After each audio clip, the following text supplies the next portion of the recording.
My friend? Bye bye. Bye. Uite, aici avem și pe Messi. Nu e prezent la campionatul mondial, a fugit până aici să vadă lacul. Foarte interesant, așa ceva nu vedeți în România, vedeți? Oh, ce pietre, mama soare. Hello! Poate pe ăsta l-așteptăm acum.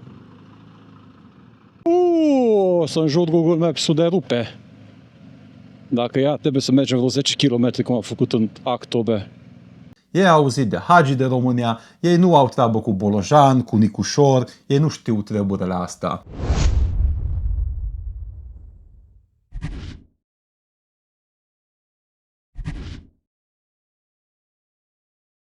Bună dimineața din cel mai fain loc de până acum unde am dormit în această aventură. 100% sunt de acord. Chiar dacă WC-ul și dușul este la 30 de metri, am dormit foarte bine. A fost frig în iurtă, dar nu pentru noi. Aerul a fost rece.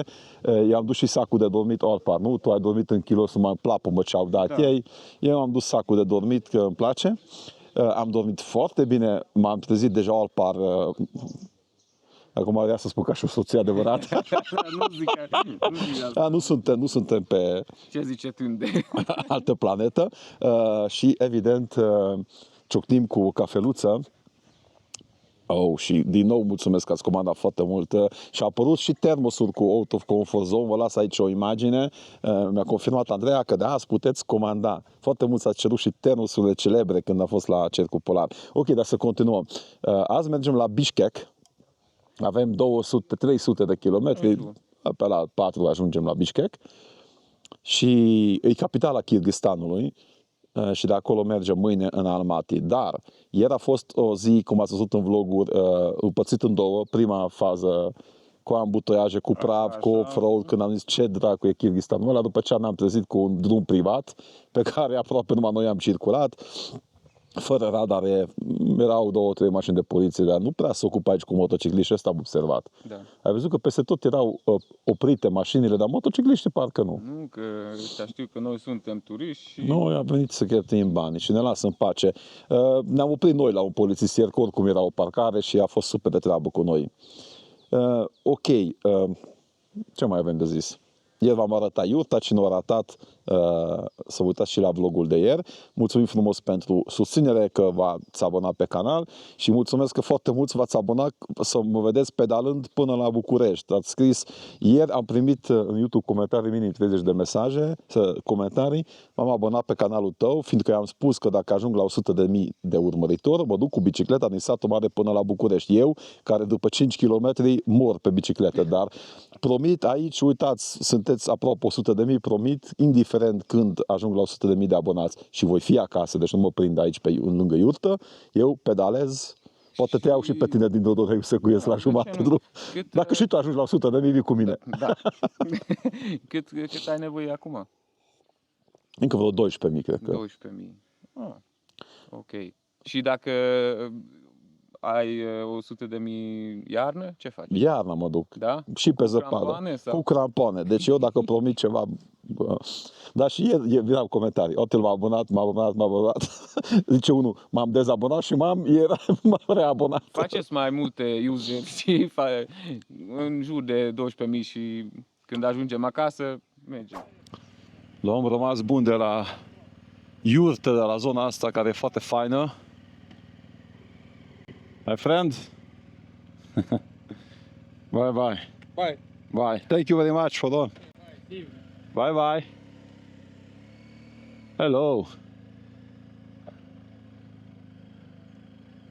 Mi-a confirmat că caii fac parte din cultura lor și fac parte din familie. Foarte interesant cum ar veni. Cum ținem noi căței sau pisicile.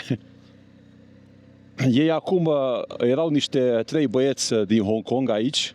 Ieri seara am mai povestit cu ei și lucrează în domeniul bancar în Hong Kong. Și acum se duc la lacul, nu știu ce lac este aici, v-am spus și ieri, un lac mare. Se duc cu caii. Organizează așa ceva minunat. La noi aici ieșim din zona asta unde am intrat ieri, ați văzut. Ne-a dus copilul și ne îndreptăm. Uite pisica, bă, ce faceți cu pisica? O spălați? Nu-i place la pisică, crede-mă. Apa. Plecăm, am pornit spre capitala Bishkek, care este foarte aglomerat, dar noi am luat o cazare la margine. Funcționează pentru noi mult mai bine. Am făcut calculul. Iei o cazare la margine, care este cu 20 de euro mai ieftin decât în centru și cu 10 euro te duci dus întors cu taxi. Și nu trebuie să te bagi cu motorul, deci mult mai bine funcționează așa. Asta am observat. Am intrat iarăși în zona muntoasă, dați cai și cățel. Puțin câini am văzut pe aici. Uite cum aleargă câinile după vacă. Kirghistanul, după ce treci de sudul Kirghistanului, dacă vii de jos, își arată adevărată față și drumul ăsta nou. Deci e magnific, totul e verde, fiindcă aici plouă destul de mult și de aceea și verde. Avem cai verzi pe drum, cai maro. Ce fain e ăla, tipul ăla, am văzut la filmele de indieni. Ce liniște aici, munți. Și cum am spus ieri, 90%, 93% din Kirghistan este munte, cel mai muntos țară din lume. Și oamenii sunt foarte, foarte prietenoși, mai ales cu turiști, se interesează de unde vii, ce faci, cum trăiești acolo, foarte... Când te oprești, am oprit în orice parcare, oriunde a venit la noi, să ne întrebe de unde suntem, ce facem, cum ne simțim în Kirghistan. Bine ați venit în Kirghistan. Este magnific, uitați. Giratoriu de mult n-am avut și benzinărie mai modernă. Uitați ce camion acolo cu mașini chinezești.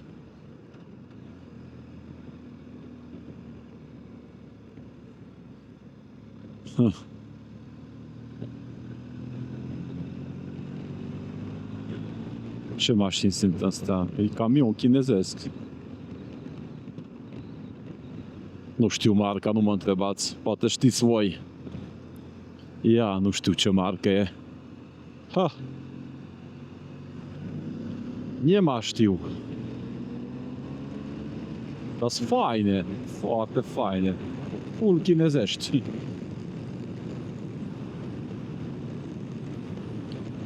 E plin aici. Plin, foarte multe camioane. Am văzut și în Tajikistan cu mașini chinezești. Și în Uzbekistan. Dar așa ceva nu vezi în Uzbekistan, așa munți. Ce culoare interesantă are lacul. Turcoaz, albastru turcoaz. Nu știu dacă râde camera. O culoare foarte intensă. Kirghistan ne surprinde tot timpul. Mai avem 174 până la Bishkek. Am făcut deja aproape 100 azi. Și sunt 25 de grade, chiar e minunat.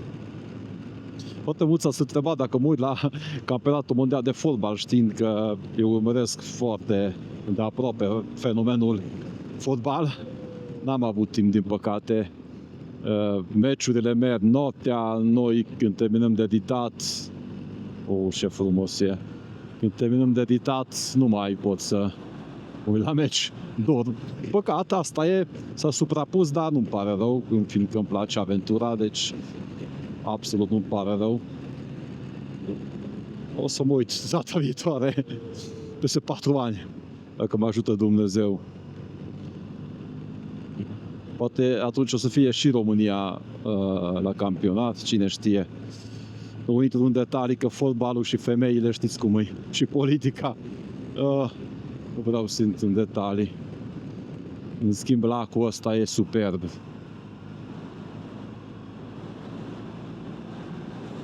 Opa! Chiar aș fi curios să-mi scrieți cu cine țineți la campionatul mondial. Hai să ne oprim și noi aici. dacă avem loc.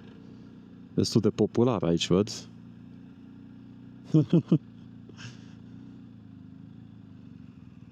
Și haideți să vă arăt lacul, acest lac superb. Ne-am oprit un pic să tragem aer. Alo! Sunt turiști. Uite, aici avem și pe Messi.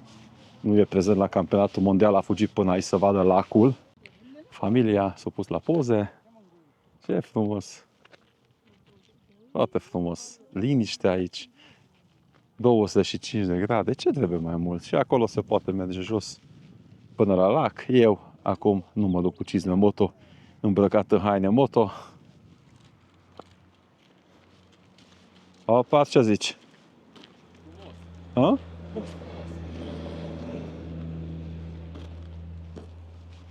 Ai grijă ce scrie aici, vezi? N-ai voie să... Uite, poți să pui un sticker dacă vrei. Ai, uite, tam. Deci scrieți voi în comentarii ce scrie aici, că eu nu înțeleg nimic. N-ai voie să arunci mizeria, cred că. Și te amendează că te rupe. Ceva de genul. Iar am dat de niște serpentine faine. Permanent dăm de serpentine faine. Mă bucur, fiindcă simți un pic că trăiești.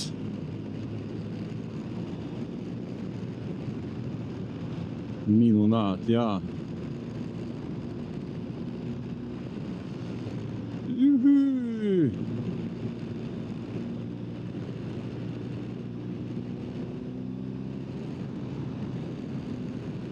Acum o să strig de 3 ori iuhu! Iuhu! Iuhu! Iuhu! Am un urmăritor care tot spune că e deranjant. Iuhu! Iuhu! La mulți ani, Bobița! La mulți ani, domnul Bobiță! Nu mai știu cum o cheamă. Te salut, te salut!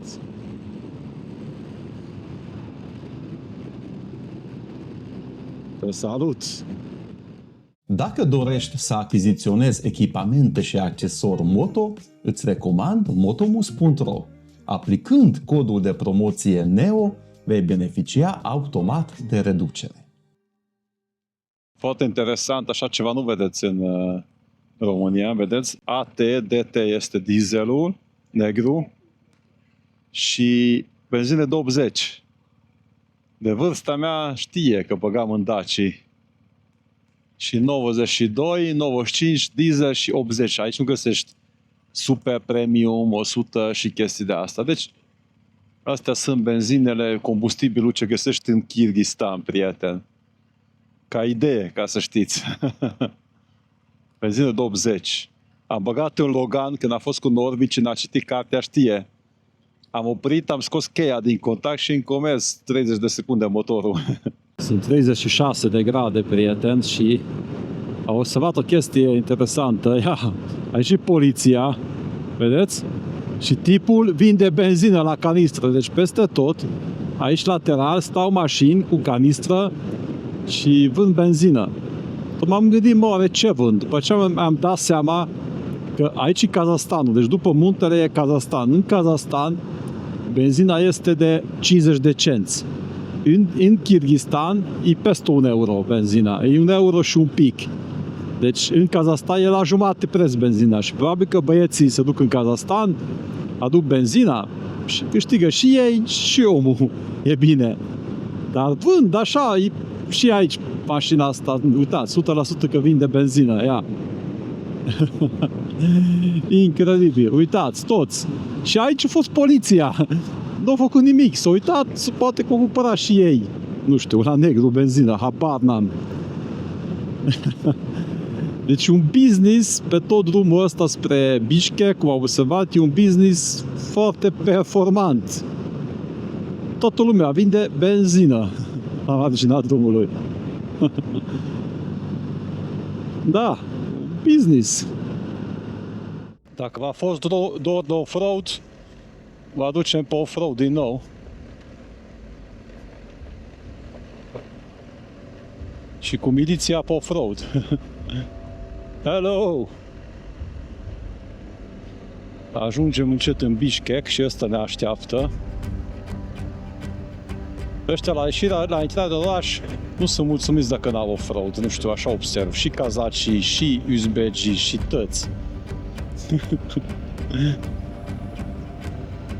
Ce să faci?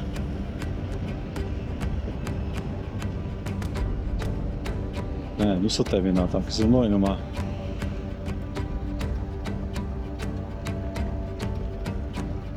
Am crezut, dar...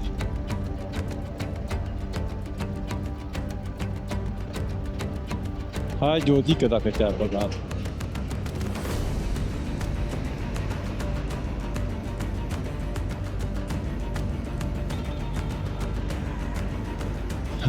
Spun, ăștia nu sunt buni dacă la intrare sau la ieșire n-au. Așa-i place. Ce pietre, mama, soare.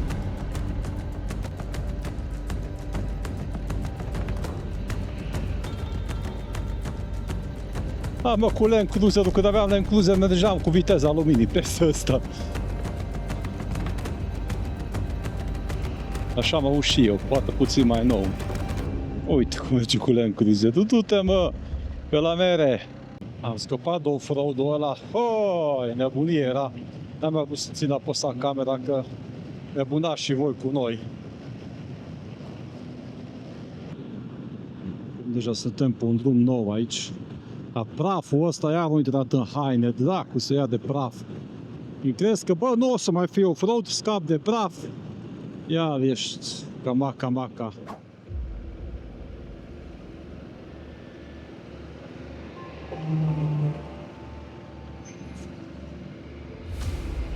Ce bine pe căldura asta, 32 de grade.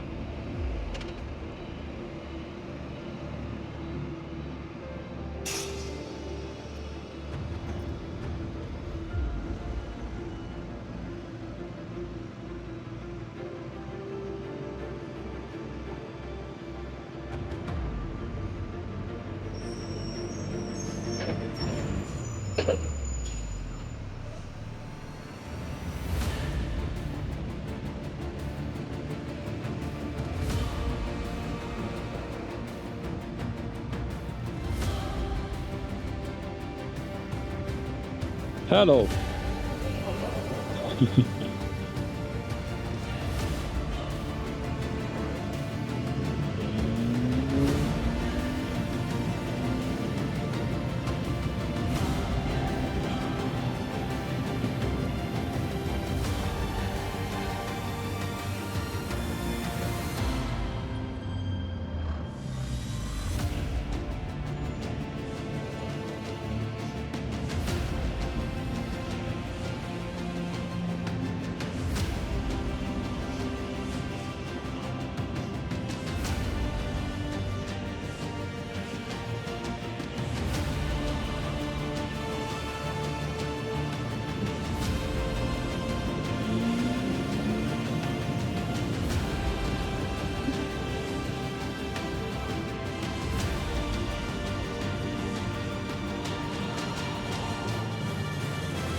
Nebunie curată.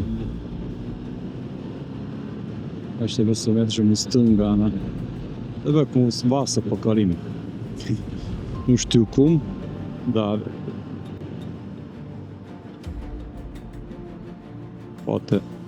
poate pe ăsta l-așteptăm acum.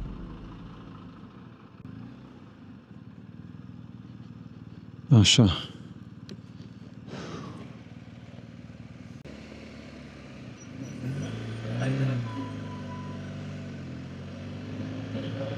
Un pic pe roșu, un pic. Da, cât de cât am reușit.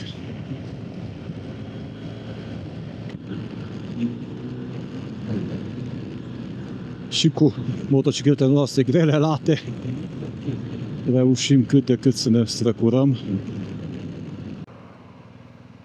Bă, ce stradă! Aici e hotelul, minunat!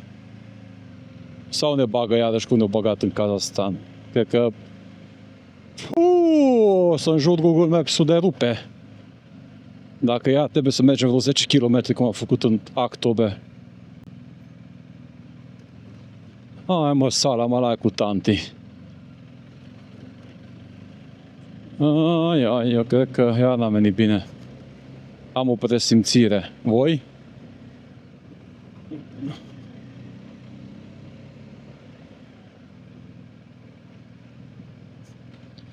Aici nu cred că este un hotel bun. Ba da, că e asfalt. Ha! M-a dus la o fabrică. Așa e bine. Aici e hotelul. Uite.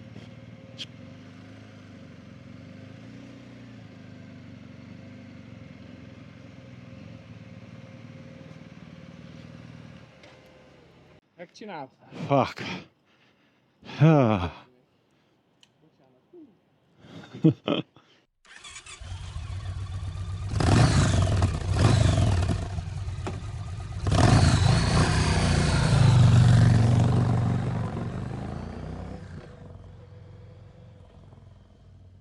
Prieten, am ajuns la hotel, cum vedeți, încă nici nu m-am arătat camera la finalul acestui monolog sau, cum se spune când doi oameni Dialog, vorbesc? Dialog. No, azi am filmat foarte puțin, fiindcă am venit 227 de kilometri, dar a fost destul. Am pornit pe 17 sau 16 grade, a fost dimineața când am pornit și am ajuns pe la 37-38 de grade în Bishkek. Bishkek, când am pornit, am spus că o să vă arătăm orașul. În spatele camerei este un geam care nu vedeți. E o furtună imensă aici, încerc să vă arăt și pe Maps. Deci, da, uite, suntem în mijlocul bum-bumului. Așa că nu o să ieșim în oraș, n-are niciun rost să ieșim pe o furtună pe ploaie și să ne plouă. Ne-am gândit cu Alpar, fiindcă dacă nu ieșim în oraș, este ora 6, e bine că măcar putem să ne odinim. Vlogul ăsta era scurt, că am filmat vreo 10-15 minute, ați văzut. Așa că haideți puțin să vorbim fix de o lună sunt pe drum, tu aproape de o lună, că am pornit cu 3 zile mai repede. Și ne-am gândit, foarte multe comentarii au venit și am spus hai să răspundem sau hai să povestim despre experimente. Despre experiența noastră. Haideți să începem în primul rând Rusia. Știu că este, mai ales pe canalul meu, foarte interesant, Alpar face vlogul pe maghiară, acolo Rusia nu este așa dezbătută ca și în vlogul meu. M-ați făcut, nu voi, voi sunteți oameni faini, m-au făcut rădători, propagandist, finanțez războiul. Noi suntem călători. Când am intrat în Rusia, ați văzut, în 2 ore am intrat. Pur și simplu, așa am observat că nici vameșii, nici oamenii de rând nu îi interesează că tu vii din țară NATO, tu ce țara ta, ce parte a baricadei este. El vede vameșul, polițistul când a oprit, oamenii. Văd un motociclist, un călător care este pierdut în Rusia, că știți foarte bine, nu funcționează GPS-ul în Rusia. Aici foarte mulți au spus de ce nu am descărcat hărți offline. Dragilor, când GPS-ul este bruiat, poți să ai orice hartă. Harta a funcționat, harta offline, dar poziționarea te poziționează cu, sau pur și simplu în gheață, nu merge. Deci spunea că peste 38 de kilometri ia în dreapta, dar tu deja trebuia să fii acolo. Deci, da, nu știm ce va fi pe drumul spre acasă, probabil, cum a spus și eu Alpar în vlogul lui, o să cumpărăm hărți offline și când trebuie să căutăm un hotel... Nu offline, fizic. Offline deja nu sunt. Da, offline, analog. Analog. Și când intrăm în oraș, o să rugăm un taximetrist, cum am rugat și acolo, și am mers după el. Noi în Asia Centrală, ce am observat până acum, foarte mulți ați scris, văzând în vlogurile noastre, cât de civilizați sunt oamenii, cât de respectuoși. Într-adevăr, sunt foarte respectuoși. Și aici la hotel deja a venit cineva, ne-a întâmpinat. De unde veniți, ce faceți? Am zis în România, Hagi, good football player. Deci, pentru ei aici în Asia Centrală, ăsta am observat, Europa este foarte departe. Ei au auzit de Hagi de România, ei nu au treabă cu Bolojan, cu Nicușor, ei nu știu treburile astea. În schimb, dacă tu vii ca și un călător cum am venit noi și respecti religia lor, tradiția lor, atunci vei fi respectat. Noi până acum nu ne-am întâlnit cu un om care să spună du-te mai încolo. Nu, niciodată. Nici în Rusia, și mulți au spus că o să ne ducă pe front, o să ne ducă în război. A fost foarte interesant pentru mine văzând că la vama Georgia rusă erau autorotiști olandezi, francezi, belgieni. Deci și vame și știe să vorbească engleză. Mai bine decât mine. Deci vame și știau engleză. Aici, în schimb, în Asia Centrală, la hoteluri, știu cât de cât engleză, dar în rest, nu. Ce internet folosim? Am început să folosim eSIM-uri, funcționa în Kazahstan, în Rusia când era internet mergea, în Tajikistan trebuia să cumpărăm SIM fizic și aici în Kyrgyzstan. De multe ori, într-adevăr, cartela fizică funcționează mai bine. Dacă veniți în zonă și vă permiteți, eu recomand să aveți amândouă. Da. Că nu este scump internetul. Am trecut 6 euro a fost ieri, 2 SIM-uri cu internet nelimitat. Da, pentru o lună. Da, ați urmărit prin vlog, ați văzut unde suntem. Am ajuns până aici într-o lună. Cineva scria că, băi, dar într-o lună ați făcut numai 10.000 de kilometri. Dacă făceam pe autostradă, probabil că făceam în 2 săptămâni sau 3 săptămâni. Ce condiții am avut pe Pamir. Deci da, și foarte mulți au scris acolo, ieri am citit sau alater, merită Pamirul dacă v-ați chinuit pe off-road? Da, merită. Normal. Deci foarte, foarte ciudat este ce spun eu acum, fiindcă, într-adevăr, nu spun că ne-am chinuit, dar pentru mine, ca și tu ești un expert în motociclism, eu tot am spus, eu am spus în vlogul că tu ești mult mai bun motociclist, mai ales pe off-road, dar pentru mine, care am făcut 2 cursuri, dar a fost o învățătură. Deci, văzând cum am pornit și când ultimele kilometri, cum am abordat, am învățat foarte multe și nu e rușine să înveți, să mergi, să explorezi, dar ca să vezi peisajele minunate, trebuia să trecem prin off-road și prin... Dar Pamirul nu putem să descrie ce îți oferă când ești acolo sus la 4000 și ceva de metri și nu poți să, uite, pe la găină, nu poți să descrii liniștea aceea și acolo. Încă ceva, că voi ați văzut 30-40 de minute, dar într-o zi întreg ce am văzut noi, ce am... Da. Ce am trăit. Ne-am oprit de multe ori. Deci, că mulți au spus, bă, numai voi mergeți. Noi ne-am oprit de foarte multe ori. Ne oprim o oră, bem un suc, ceva rece, noi filmăm acolo 2 minute. Noi mai povestim ce am văzut, ai văzut acolo. Sau ne întâlnim cu oameni locali. Sau ne-am întâlnit cu foarte mulți călători. Am stat de vorbă, de multe ori nici n-am filmat, că nu e frumos să iei camera și să bagi la om. Deci trăirile, voi nu ați văzut toate, dar merită și merită. Acum suntem în Bishkek, mâine intrăm în Almata, sau Almaty în limba română, fosta capitală a Kazahstanului, cel mai mare oraș. Acolo vineri am schimb de ulei și schimb plăcuța. Aici are foarte mulți au scris că de ce nu am schimbat la Bavaria în București. Acolo au verificat băieții și au spus, Otilo, mai mergi 10.000. Nu avea rost să-l schimb. În schimb, mi-au dat plăcuțe noi, gratuit, mulțumesc Automobila Bavaria Motocenter, băieților și Ionuț Bătu, care directorul de la Motorrad, zilnic îmi scrie pe WhatsApp dacă sunteți bine, dacă totul e în regulă. Avem nevoie de ceva. Deci dacă avem nevoie de ceva, mulțumesc Ionuț, suntem bine. Foarte interesant că și în Almata este Bavaria Autocenter, numele BMW-ului.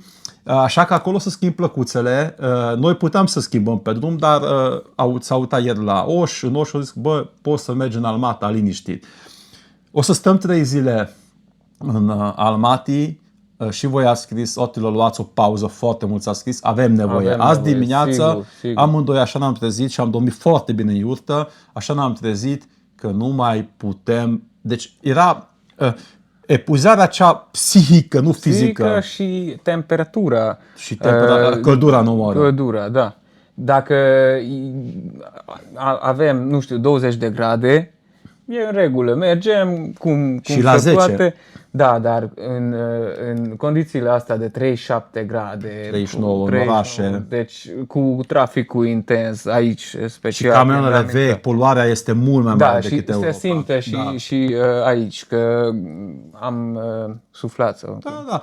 Dar am adus gențile înăuntru în hotel și simți pe geantă poluarea. Deci în Almata o să stăm 3 zile, avem nevoie de relaxare. Probabil că atunci 2 zile nu vor veni vloguri, să nu vă supărați pe noi, fiindcă o să vă arătăm orașul Almatei, dar vrem o seară, am spus, să ieșim. Să nu edităm. Să nu edităm, să ieșim în oraș, să mâncăm o pizza și să nu edităm. Ne place să edităm, să nu înțelegeți greșit. Ne place să vă prezentăm ceea ce filmăm și ceea ce vedem, dar o zi pauză, fiindcă urmează China.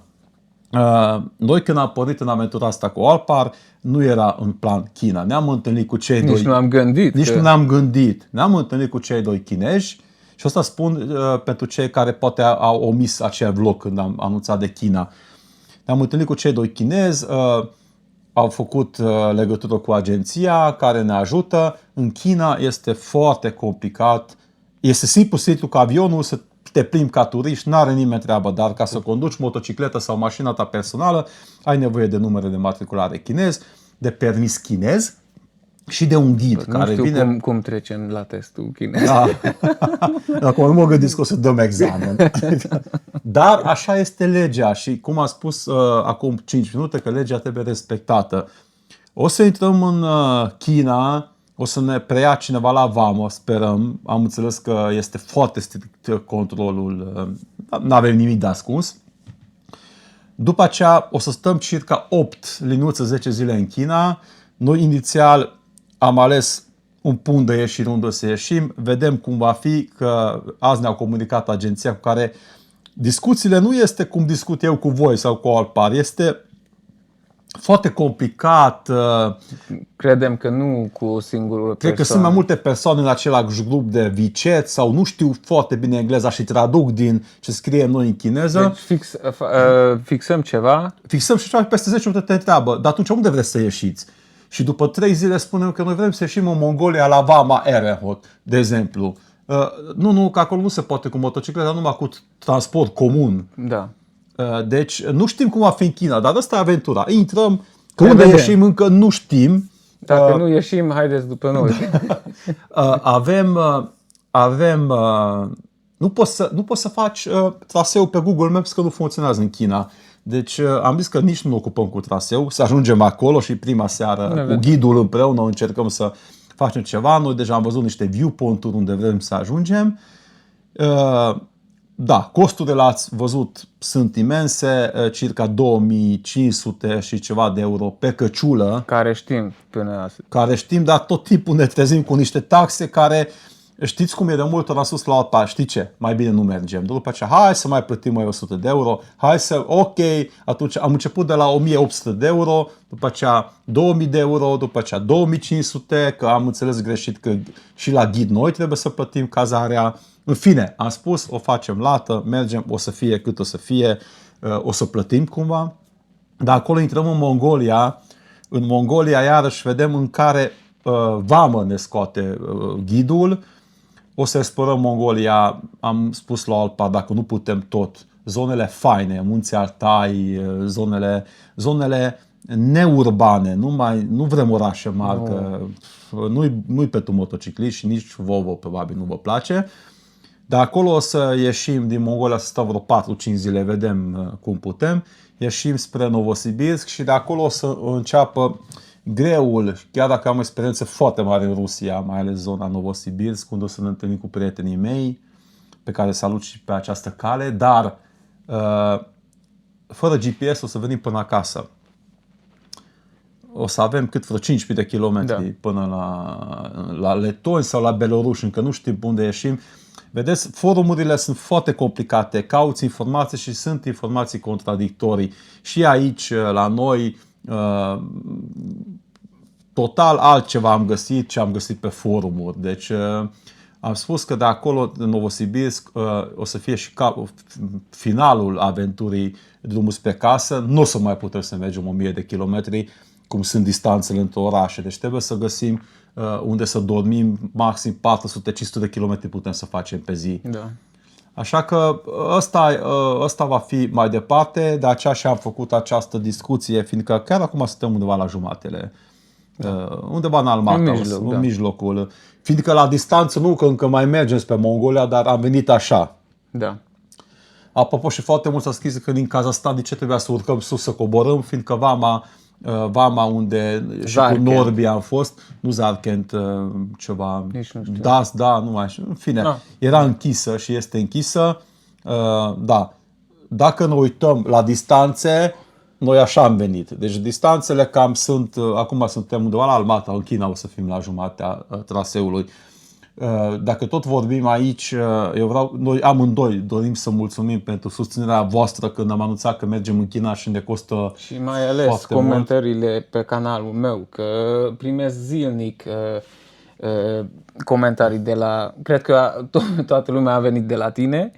Deci mulțumesc frumos pentru susținere și pentru gânduri pozitive și energie pozitivă, că nici n-am crezut că atâtea oameni vede ce fac eu acolo pe canalul meu. Mergem împreună, dar Alpa filmează din alt unghi, altceva eu filmez altceva, că foarte mult s-a spus că diferă vlogurile. Așa e bine. Da, E foarte, foarte Perfect. bine. Deci, noi niciodată, eu nu am văzut niciun vlog al lui Alpa, nu știu ce filmează, că n-am timp. Acasă o să mă uit, așa m-am uitat și când am fost în Africa. Dar, în primul rând, când comentați, când scrieți un comentariu, fie negativ, pozitiv, pe Alpa îl mai afectează comentariile negative, când că este la început de drum. Eu deja reușesc să trec mai departe, dar când comentați sau când te uiți la video și îți place sau vă place și scrieți acolo că bravo băieți, contează foarte mult într-o călătorie lungă, când suntem departe de familie, de soția, de eu, de copil. Normal că orice comentariu, și pozitiv și negativ, te afectează. Dar când scrii dar atât că băieți, bravo, sau foarte bine a fost vlogul, foarte bun a fost vlogul, atunci ne dă un impuls, un boost, cum avem, un energizant. Primii și critici e foarte binevenit, dar gândiți-vă că când ești pe teren, totul este altfel când vezi ceva acasă. Și eu mai înainte m-am uitat la un motovlog, că urmăresc un motovlogger care merge în Africa și venea să critic, dar nu pot, fiindcă el este acolo și știe și e aventura de ce a luat noastră, decizie. Deci, de multe ori noi când luăm decizii, poate proaste și de la televizor se vede că uite ce proști a fost băieții, aveți dreptate, dar noi aici pe teren, atunci decizia asta am luat. Deci am făcut greșeli, foarte multe greșeli în aventura asta. I-am scăpat motocicleta, Alper a scăpat motocicleta. Ăsta deja sunt semne, chiar spuneam și ție, este semnul de oboseală. Și voi, mă bucur că ați înțeles treaba asta. Foarte mulți ați scris, Otilo, trebuie să vă odiniți. Știm, dar noi avem 2 luni. Ăsta m-a spus și la început. Nu putem să depășim 2 luni, fiindcă Alper este ghid moto și foarte mulți ați scris acolo, ați scris, Otilo, când mergem cu tine să ne dăm cu moto? Eu nu mă duc cu un grup, fiindcă am alte planuri, dar Alpar e meseria lui, este tour guide, firma lor sau unde lucrează Alpar organizează foarte multe tururi moto, contactați-l pe Alpar și cu siguranță puteți să mergeți cu el, sau la toamnă și eu aș vrea să merg cu ei într-o aventură. N-am mai fost în grup organizat și ai spus că e foarte fain și chiar o să mă duc și dacă vreți să veniți și voi cu mine cu Alpar, sau poate vorbim cu firma ta să organizăm un grup special, grup special, VIP. VIP, dar cu asta cred că nu o să prelungim. Încă o dată repet, orice comentariu când vă gândiți că de ce să comentez numai atâta, că mulțumim, este binevenit. Foarte binevenit, fiindcă noi citim dimineața, de multe ori ne trezim și Alpa spune, uite ce a comentat cineva și eu spun, uite ce a comentat cineva. Deci contează foarte, foarte mult. Și dacă puteți să vă uitați la vloguri, nu pe telefon, pe televizor, fiindcă credeți-mă că ne chinuim foarte mult să scoatem pe un 4K, să fie foarte frumos, peisajele se văd mult mai bine așa. Dar nu fiecare zi avem peisaje minunate. Da. Deci drumul nostru nu merge numai prin peisaje minunate, așa că scrieți-ne acolo ce vă interesează, că de multe ori nu apăs camera, că poate nu interesează, mă gândesc eu că nu vă interesează să filmez un sat. Dar cineva a scris, filmează că ne place. Deci dați-ne sugestii, nu e nicio problemă, noi învățăm pe parcurs ce să filmăm în Mongolia, în Rusia, o să mergem 5.000 de kilometri, cam ce vă interesează, în afară de armată și de chestiile astea. Da. Și pe această cale eu am deja, nu frică, dar am așa iarăși emoții când o să intrăm în Rusia, iar o să mă faceți trădător de neam, iar o să... dar eu nu fac politică. Nu putem, noi suntem prea mici să schimbăm situația Nici nu actuală. putem, nici nu vrem putem, să nu putem. Aș vrea să schimbăm, dar nu putem. Dar credeți-mă că noi suntem călători și mulțumesc că ați înțeles treaba asta. Dorim să mulțumim și cu asta terminăm tuturor care vă uitați la noi. Da. Fiindcă tot așa facem vloguri. Uitați-vă mai departe, fiindcă urmează partea a doua. Sper că nu v-ați săturat încă. Orice aveți, orice gând despre această aventură, scrieți, mergeți și la o parte și la mine, unde doriți. Numai să rămâneți aici. No, cu asta luăm rămas bun. Nu mai arătăm camera. Știți cum? Așa arată, o cameră mică. Vrei să întoarce? Întoarce tu camera, nu mai vreau să pornesc încă o dată, trebuie să ne oprim la editat. Și arată camera, foarte drăguță este recepționera, știe engleză, am comandat mâncare, fiindcă v-am spus că este o furtună imensă aici în Bishkek, a fost foarte drăguț, ne-au comandat mâncare, au un fel de restaurant unde o să luăm mic dejun, acolo, un bufet, acolo ne-au dus în farfurie, nu un pachet în care au comandat. Și încă ceva, au cafea, mașină de cafea, aparat de cafea. Da, deci și 58 de euro a costat pentru două persoane mic dejun într-o capitală, eu zic că este bine. Mulțumesc încă o dată că ați urmărit, mulțumim pentru susținerea voastră, așa putem și noi să stăm la cazări mai bune, fiindcă odihna face parte, dacă ai condiții, avem timp de evitat, altfel dormim, așa că mulțumim foarte mult și dacă mai aveți timp să mergeți și pe pagina mea și comandați de acolo produse, iarăși avem produse noi, m-a anunțat Andreea, atunci o să fiu și mai fericit, iar voi o să aveți un produs premium. Gata! Exact. La revedere, ne vedem mâine în Kazahstan. Hai să zicem, Gambei! Gambei peste 2, 3, 4 zile în China. Da. Ok, și o să luăm ceva chestii ieftine în China. O grămadă. Un iPhone fake. La revedere!